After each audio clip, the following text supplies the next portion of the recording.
වෙනදා වගේම ගොඩාක් ආදරයෙන් පිළිගන්නවා මගේ channel එකට. ඔයාලා හැමෝම හොඳින් නේද? ඉතින් මාත් ටිකක් සනීපෙන් ඉන්නවා. ඉතින් අද ෆුඩ් සිටියට තමයි ආවේ ග්‍රොසරි බඩු ටිකක් ගන්න කියලා. මේක මාසෙටම ග්‍රොසරි බඩු ගන්න දවස නෙවෙයි මගේ අද. ඉතින් අද ඉතින් ගෙදරට අඩුපාඩු ටිකක් ගන්න කියලා තමයි ඇත්තටම ආවේ. ඒත් එක්කම පුංචි රෙසිපි එකක් හදන්නත් ඕන කියලා හිතුණා. මොකද ඉස්කෝලේ නිවාඩුනේ. ඉතින් ලොකු බබාට එක එක දේවල් දැන් කන්න ඉල්ලනවා. ඉතින් එයා ගෙදරත් හන්දා. ඉතින් බඩු ටිකක් ගෙනල්ලා මං ඔයාලත් එක්කලා මේවල ප්‍රයිසස් ටිකක් ෂෙයා කරගන්න කියලා තමයි අද දවස හදන්නේ. ඉතින් ඇත්තටම අපි දන්නේ නැති වුණාට අපි බඩු ගන්න ගියාම ගිය මාසේ තිබිච්ච ප්‍රයිස් නෙමෙයි මේ මාසේ වෙනකොට තියෙන්නේ. ඉතින් මේ හැම බඩුවකම රුපියල් 5 ගානේ වගේ මට හිතුණ විදිහට නම් වැඩි වෙලා තිබුණා කියලා. ඉතින් අපි සාමාන්‍යයෙන් ඇත්තටම බලන්නේ නැහැනේ ගෙදරට ආවට පස්සේ අපි බඩු ගෙනල්ලා දඩබඩ ගාලා අස් කර ගන්නවා මිසක් කවදාවත් අපි ගන්න බිල් එක බලන්නේ නැහැ. ඉතින් එහෙනම් බලමුද මං අද මොනවද ගත්තේ කියලා. මෙන්න මෙතන තියෙනවා මෙන්න මේ පාන් පිටි එක. ඉතින් මේක හොඳයි කියලා තියෙනවා රොටි වලට ඒ වගේම පිට්ටු වලට එහෙමත්. ඉතින් මේක මම ගත්තා. ඊට පස්සේ චොක්ලට්ස් ටිකක් ගත්තා. මේ චොක්ලට් එක ඔයාලා try කරලා බලන්න. ඉතින් ඇත්තටම ගොඩාරියක් මේක රසයි. කලින් මම බ්ලූබෙරි එකද කොහෙද තමයි try කරේ. ඉතින් මේ පාර ගෙනාවා කජු තියෙන එක. ඉතින් ඇත්තටම මම මේක තාම කෑවේ නෑ මේ වීඩියෝ එක කරද්දී. ඇත්තටම ගොඩාක් රස ඇති කියලා මං හිතනවා. කලින් චොක්ලට් එක හරිම රසයි. ඉතින් කැච් එකේ කහ කුඩු එකක් ගත්තා. ඊට පස්සේ කහට තේ කියලා තේ එකක් තිබුණා. මම මේක කලින් try කරලා නැද්ද කොහෙද ඒක නිසා ඒක ගත්තා. මිරිස් කුඩු දෙකක් ගත්තා. ඉතින් ගෙදරට මේ සතියකට අවශ්‍ය බඩු ටිකක් තමයි මේ. කොත්මලේ කිරි දෙකක් ගත්තා. මංචි බිස්කට් එකක් ගත්තා. ඊට පස්සේ හාපික් එක ඉවර වෙලා තිබුණා. හාපික් එකක් ගත්තා. රත්ති පිටි එකක් ගත්තා. යෝගට් ටිකක් බබාලට සැමන් එකක්. ඒ වගේ ඉතින් මේ සැමන් එක මම කලින් try කරලා නැති නිසා මේකත් අරගෙන ආවා. මේක රුපියල් 400 ගානක්ද කොහෙද තමයි මට ඇත්තටම මතක. ඉතින් බීම දෙකකුත් අරගත්තා කොත්මලේ එකෙන්. ඇත්තටම ස්ට්‍රෝබරිස් දෙකක් තමයි ගත්තේ. ඊට පස්සේ කිස්ට් එකේ මම පළතුරු ජෑම් එකයි ස්ට්‍රෝබරිස් ජෑම් එකකුයි ගත්තා.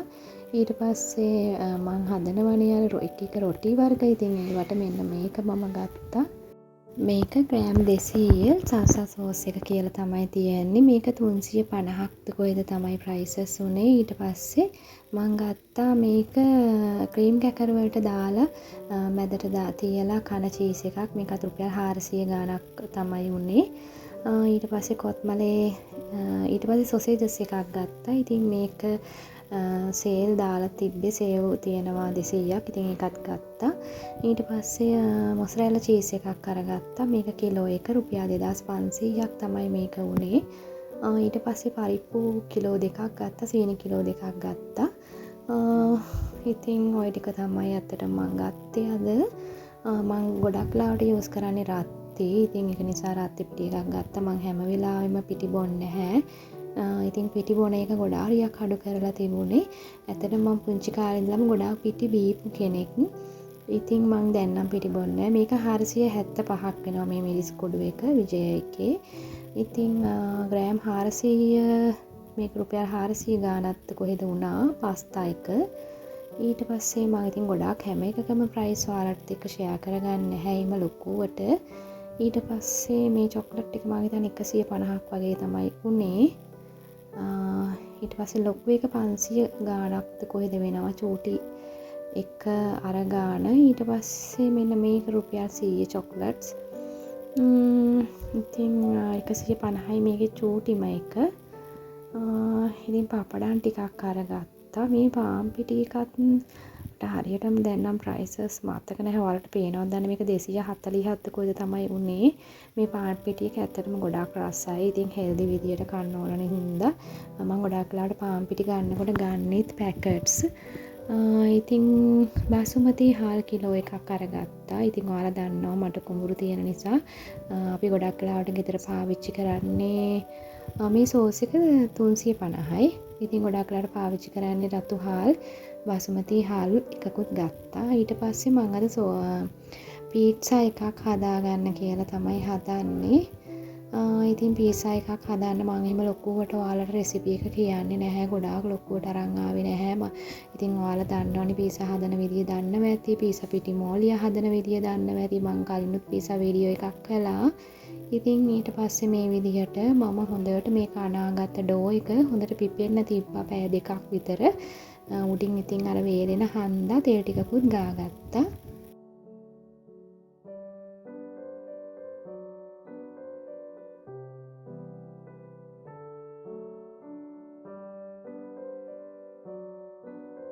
ඊට පස්සේ මෙන්න මේ විදිහට මං සර්වියට් එකකින් ආවරණය කරලා මේකට උඩින් මම පිගානකුත් බරට තියාගන්නවා.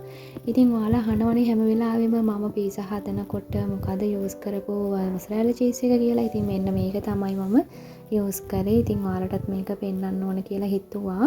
ඉතින් ගොඩක් වෙලාවට වීඩියෝස් වලින් ප්‍රශ්න අහනකොට ඒවට උත්තර දෙන්න බැරි වුණොත් ඉතින් මං ඊළඟ වීඩියෝ එකේදී ඔයාලට පෙන්නනවා මං මොනවද ගෙදරදී කෑම හදනකොට ගන්න ඉන්ග්‍රීඩියන්ට්ස් කියලා. ඉතින් මේ පාන් පිටි එක තමයි මං අද යූස් කරන්නේ. ඉතින් ඇත්තටම ගොඩාරියක් රසට තිබුණා. පීසා එක නම් එහෙම අවුලක් නැහැ. හොඳට පිපිලා තිබුණා. මේ පිටි එකත් ඇත්තටම හොඳයි. ගොඩක් රසයි. ඉතින් ඔයාලා try කරලා බලන්න. ඉතින් මං අද පීසා එකට ගත්තේ chicken sausages තමයි.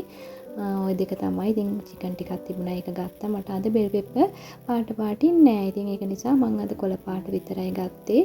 ඉතින් පොඩි පාටක් තියෙන්න ඕන හන්දා මම ඉතින් තක්කාලි ටිකක් අරගත්තා. ඊට පස්සේ ඉතින් ට්‍රේස් දෙකක් ලෑස්ති කරගත්තා. මොකද මං අද පාන් පිටි ග්‍රෑම් 750කින් තමයි හැදුවේ. මොකද මගේ ගෙදර 9ක් විතර ඉන්නවා. ඉතින් ওই 9ටම කන්න හදන්නත් එපයි නේද? ඉතින් ඒක නිසා පාන් පිටි ග්‍රෑම් 750කින් පීට්සා දෙකක් තමයි හදාගන්නේ.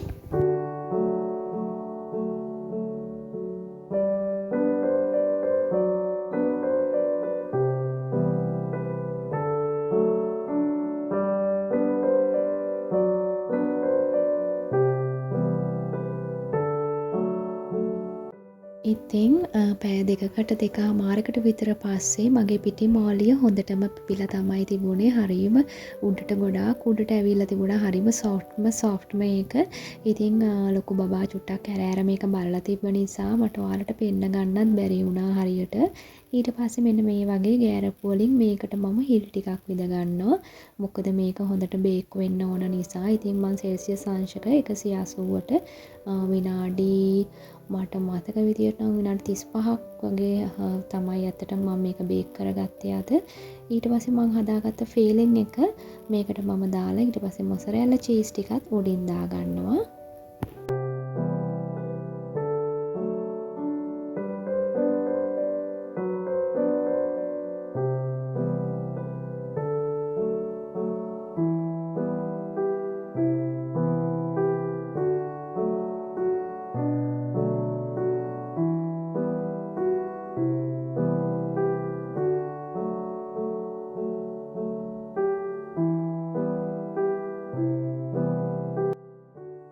මම කලිනුත් පීසා හදන රෙසිපි එකක් ඔයාලත් එක්ක ෂෙයා කරගත්තු නිසා තමයි ඇත්තටම අද මම පීසා රෙසිපි එක අරගෙන ආවේ නැත්තේ. මොකද ඔයාලා ඉතින් දන්න නිසා කියලා මට හිතුණා. ඉතින් ඔයාලට මොනවා හරි දෙයක් දැනගන්න ඕන නම් පහලින් කමෙන්ට් එකක් තියාගෙන යන්න.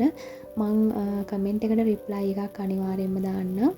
ඉතින් මම ගොඩක් වෙලාවට ඇත්තටම පීසා පිටි මෝලිය හදාගන්නේ නම් ෆ්‍රෙෂ් මිල්ක් වලින්.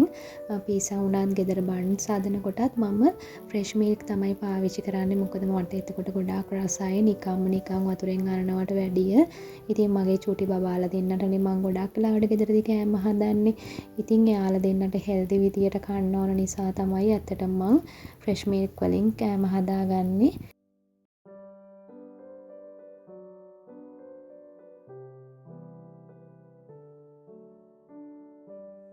ඇත්තටම මේක ගොඩාරියක් රසයි. ඉතින් අපි ගෙදර හදලා දෙනකොට බබාලට ඒක හරිම හෙල්දි ඒ වගේම පිරිසිදුයි. ලස්සනට අපිට හදලා දෙන්නත් පුළුවන් නේද? ඉතින් හැමදාමත් වගේ මගේ වීඩියෝ එක ඉවර වෙනකම් බලන ඔයාට ගොඩාක් තෑන්ක්ස්. ඒ වගේම ගොඩාක් පින්. මං ආයෙත් ගිහින් එනකම් ඔයාලා හැමෝම සතුටින් පරිස්සමින් ආදරෙන් ඉන්න ලස්සන වීඩියෝ එකක් අරගෙන ආයෙත් එන්නම් ඔයාලගේ ගෙදරට ඔයාව හම්බ වෙන්න. එහෙනම් ගිහින් එන්නම්. බයි.